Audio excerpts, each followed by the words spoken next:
Hello दोस्तों, स्वागत है आपका फिर से एक नए वीडियो में। और आज हम लोग बात करने वाले हैं पार्ट्स ऑफ स्पीच के। अगर आप इंग्लिश का ट्रांसलेशन सीखना चाहते हैं और इंग्लिश को बहुत अच्छे तरीके से सीखना चाहते हैं तो कोई कुछ भी कहे, आपको part of speech, tense, voices, narration ये सभी पढ़ने ही पड़ेंगे। पहले हम देख लेते हैं पार्ट ऑफ स्पीच में होता क्या क्या है। सबसे पहले तो नाउन यानी कि संज्ञा, pronoun, adjective, verb, adverb, proposition, conjunction और इंटरजेक्शन, ये चीज़ें होती हैं। पार्ट ऑफ स्पीच में 8 भाग होते हैं। कौन कौन से?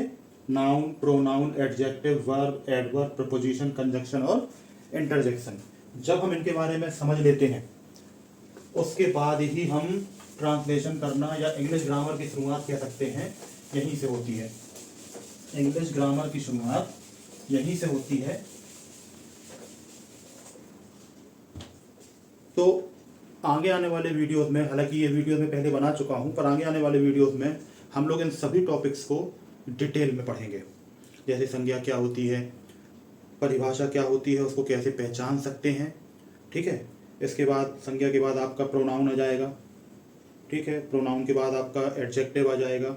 तो ये जितने भी टॉपिक यहाँ पर दिए गए थे उन सभी टॉपिक के आपको डिटेल्ड वीडियो मिल जाएगी। और कुछ ही दिनों में हम लोग टेंस भी शुरू करेंगे, क्योंकि कोई कुछ भी कहे पर अगर आप ट्रांसलेशन असल में सीखना चाहते हैं तो आपको टेंस सीखना बहुत ज़रूरी है। कि बहुत से लोग कहते हैं कि ट्रांसलेशन सीखने में टेंस का उतना योगदान नहीं होता है, टेंस तो केवल समय समझने के लिए है और बहुत सारी ऐसी चीज़ें हैं। पर अगर आप सच में ट्रांसलेशन सीखना चाहते हैं या स्पोकन इंग्लिश सीखना चाहते हैं तो आपको टेंस का बेसिक नॉलेज होना ही चाहिए, क्योंकि टेंस ही ऐसी चीज़ है जो आपको बेसिक हिंदी से इंग्लिश ट्रांसलेट करना सिखाती है। बाद में आप मन में इंग्लिश सोच के ट्रांसलेट कर सकेंगे या बोल पाएंगे, वो एक डिफरेंट चीज़ है।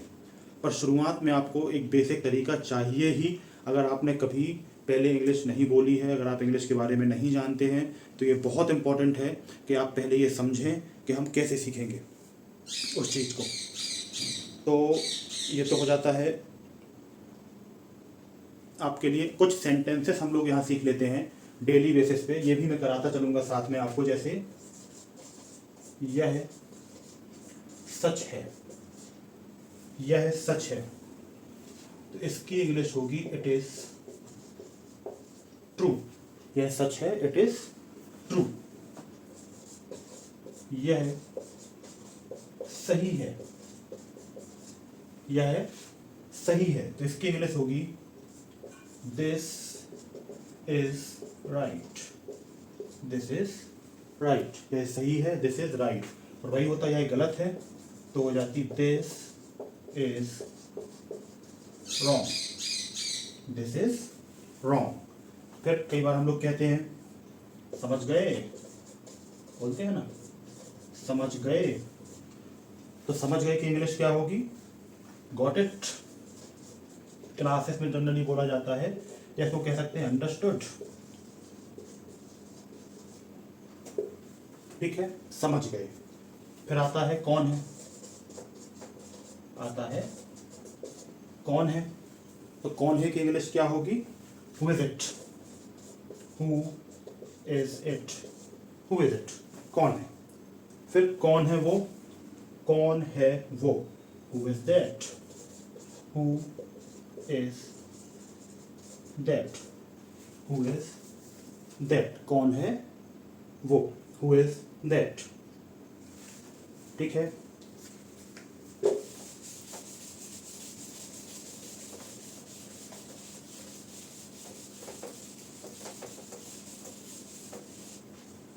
इसके बाद अगला सेंटेंस हम देखते हैं, मैं कौन हूं। मैं कौन हूं, who am I. Who am I, मैं कौन हूं, कौन है वो, हु इज दैट। यह कौन है, यह कौन है, who is this. Who is this, यह कौन है, हु इज दिस। इसके बाद आपका आता है वहां कौन है। वहां कौन है, who is there. Who is there, वहां कौन है, हु इज देयर। फिर आता है मुझे पता है, आई नो। मुझे पता है, आई नो, मुझे पता है, आई नो। मैं नहीं जानता, आई डोंट नो, मैं नहीं जानता,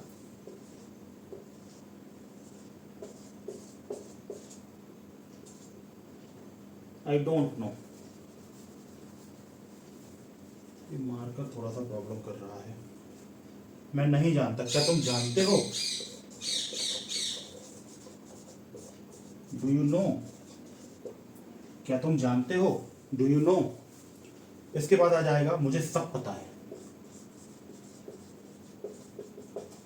आई नो एवरीथिंग, मुझे सब पता है, आई नो एवरीथिंग।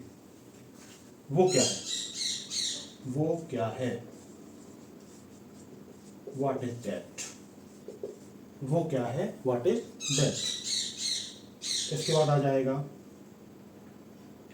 मैं नहीं मानता, मैं नहीं मानता, I don't believe, I don't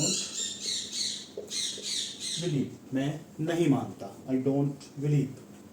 फिर आता है क्या हुआ, तो व्हाट हैपेंड, क्या हुआ, व्हाट हैपेंड, क्या हुआ, व्हाट हैपेंड। क्या हो रहा है, पूछते ना क्या हो रहा है, तो व्हाट्स हैपनिंग, व्हाट्स हैपनिंग, क्या हो रहा है, व्हाट्स हैपनिंग। मैं कोशिश करूंगा, आई विल ट्राई, मैं कोशिश करूंगा, आई विल ट्राई। तो ये कुछ सेंटेंसेस है जिसका ट्रांसलेशन हमने पढ़ा, सिंपल सेंटेंस थे, तो इनको आपको रिवाइज करना है। अगले वीडियो में भी हम ऐसे ही 10 से 15 सेंटेंस आपको हर वीडियो के साथ में दिया करेंगे, तो आपकी प्रैक्टिस भी होती चलेगी। तो ये वीडियो था इंट्रोडक्शन वीडियो, आप इसको कह सकते हैं कि ट्रांसलेशन के बारे में जो हम पढ़ने वाले हैं या ट्रांसलेशन जो हम सीखने वाले हैं उसके संबंधित ये वीडियो था।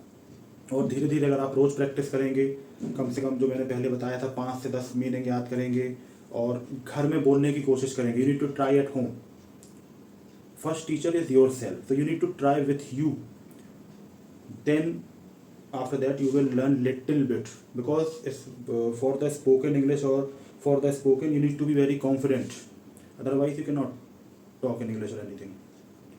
Okay, so मिलते हैं अगले वीडियो में। आज का वीडियो इतना ही। कोई भी चीज़ हो, कोई डाउट हो तो आप हमसे पूछ सकते हैं। Thank you.